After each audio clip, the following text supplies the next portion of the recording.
देखिए, हम इन बिलों की पूरी तरह से मुखालिफत करते हैं कि ये पूरी तरह से असंवैधानिक है, ड्रैकोनियन है और डेमोक्रेसी के खिलाफ है। ये theory of separation of power, due process का और जनता के पूरे पावर के खिलाफ वाला है। इस बिल ला के सरकार ये बताना चाहती है, ऐसा हमको लग रहा है कि पूरी तरह से तो पुलिस स्टेट बनाना चाहती है। किस तरह से आप ऐसा कर सकते हो कि चलो अब जो सीबीआई, ईडी सबको आपने पावर दे दिया, अब वो तो किसी को अरेस्ट करेगा और बीएनएसएस के भी अंदर और दूसरे भी कायदे के अंदर ऐसे प्रावधान है जिसमें आपको 30 दिन से ज्यादा रिमांड मिल सकती है। तो आपको 30 दिन से ज्यादा अगर कोर्ट ने रिमांड दे दिया तो आपकी तो सत्ता गई। लेकिन मैक्सिमम लॉ का जूरिस्प्रूडेंस ये बोलता है कि a man is presumed to be innocent unless and until proven guilty by the court of law. तो आपको तो उस पीरियड के अंदर आप बोलोगे नहीं ये तो गिल्टी, उसको हटा दिया जाएगा। तो किस तरह से आप इसको इम्प्लीमेंटेशन करोगे? अब दूसरी तरफ आप ये भी देखो ना कि आप बोलते हैं प्राइम मिनिस्टर के खिलाफ एक्शन ले सकते, कौन लेगा प्राइम मिनिस्टर के खिलाफ एक्शन? चलो बताओ मेरे को। प्रेसिडेंट को पावर है, अरे संविधान में है कि प्रेसिडेंट को काउंसिल ऑफ मिनिस्टर्स के साथ चर्चा करने के बाद लेगा, तो होने वाला नहीं है प्राइम मिनिस्टर के खिलाफ।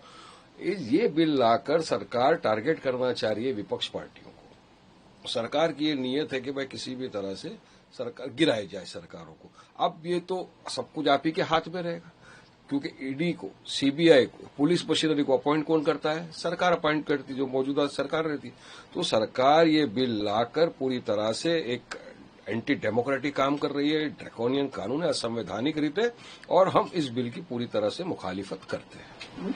सदन अवैध तो हमेशा करप्शन के अगेंस्ट में है, तो आखिर विरोध क्यों? नहीं, करप्शन के खिलाफ तो हम सब है। कौन बोलता है कि करप्शन होना चाहिए? करप्शन के खिलाफ सब है, मगर इस तरह का बिल लाके आप करप्शन को हटाने की बात नहीं है। ये तो जो सरकार है उनको गिराने की साजिश चल रही है, इस तरह से पुलिस स्टेट बनाने की साजिश चल रही है पूरी तरह से। ये तो हिटलर के जमाने में होता था जर्मनी के अंदर, उस एरा के अंदर ले जाने वाली बात हो रही है। आप तो देखिए ना किस तरह से किसी को भी आप 30 दिन से ज्यादा रिमांड मिल गया, तब क्या करेंगे उसका? जो पब्लिक को अकाउंटेबिलिटी रहता है कि भाई हमने तुमको चुना था, हमने तुमको जिताया था, हमने तुमको इख्तियार की कुर्सी पे बिठाया, तो सीएम की जवाबदारी पब्लिक के थ्रू होती है। अब ये तो बिल के जरिए वो हटा ही दिया अकाउंटेबिलिटी, तो पब्लिक का क्या करेंगे आप? और ये इस बिल में आप इतने सारे अंदर प्रावधान है, मैंने पढ़ा है उस सबको, लेकिन सब चीज नहीं बता सकता यहाँ पे, बहुत लंबी चौड़ी फैरिज है। तो पूरा अगर आप बिल का सारांश देखोगे तो ऐसा लग रहा है कि इस बिल द्वारा बीजेपी सरकार सिर्फ अपोजिशन की सरकार है, खत्म करेगी, पुलिस मशीनरी को बढ़ावा मिल जाएगा और फिर वही होगा, सरकार गिराओ, अपनी गद्दी चमकाओ, और पूरी तरह से असंवैधानिक है।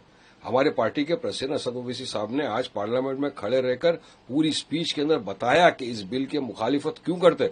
हम जो तीनों बिल है उसकी पूरी तरह मुखालिफत करते, पूरी तरह असंवैधानिक है इसलिए।